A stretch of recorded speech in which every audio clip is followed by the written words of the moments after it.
আমি একজন আম ব্যবসায়ী, অনলাইনে আম বিক্রি করি। অর্ডার মোতাবেক গ্রাহকের ঠিকানায় পাঠানোর পর পৌঁছাতে পৌঁছাতে কিছু আম পচে যায়। এটার দায়ভার কার, আমার নাকি ক্রেতার? উত্তর দিয়ে দুশ্চিন্তামুক্ত করবেন।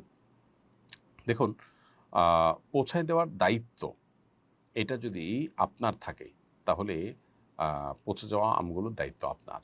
আর যদি পৌঁছায় দেওয়ার দায়িত্ব আপনার না থাকে, বরং কুরিয়ার কস্ট গ্রাহক বহন করে, সেক্ষেত্রে আপনি ভালো জিনিস দেওয়া আপনার দায়িত্ব। তার কাছে চলে যাওয়ার পর যদি ২-৪টা পচা হয়, তার দায়িত্ব তার। এটা আপনার দায়িত্বে পড়বে না। কারণ আপনি তার কাছে যখন বিক্রি করেছেন ভালো মালই দিয়েছেন। এখন বহন করার দায়িত্ব, পরিবহনের জিম্মাদারি যেহেতু তার পক্ষ থেকে শুধু আপনি করে দিয়েছেন, টাকাটা সেই দিয়েছে।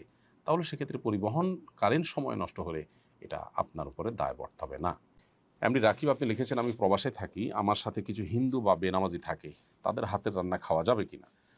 দেখুন, রান্না কে করেছে আমরা সবসময় বলি যে এটা বিবেচ্য নয়। এটা দেখার বিষয় না যে রান্না কি হিন্দু করেছে নাকি মুসলমান করেছে।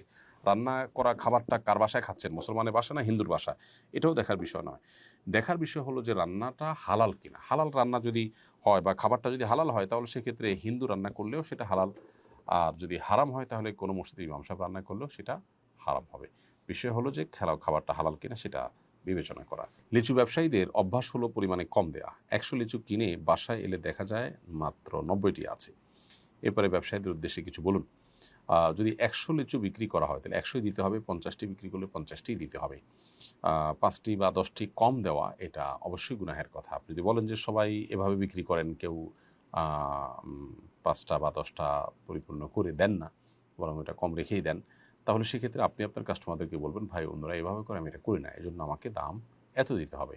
এতে আপনার হয়তো কিছু কাস্টমার কম হবে, বিক্রি হয়তো কম হবে, কিন্তু একটা পর্যায়ে ইনশাআল্লাহ বিদিনিল্লাহ আপনার একটা কাস্টমার বেস গড়ে উঠবে যারা জানে আপনি সততার সাথে ব্যবসা করেন। আর তাছাড়া আল্লাহর জন্য এই স্যাক্রিফাইসটুকু আপনার নেক আমল হিসেবে গণ্য হবে ইনশাআল্লাহ তাআলা।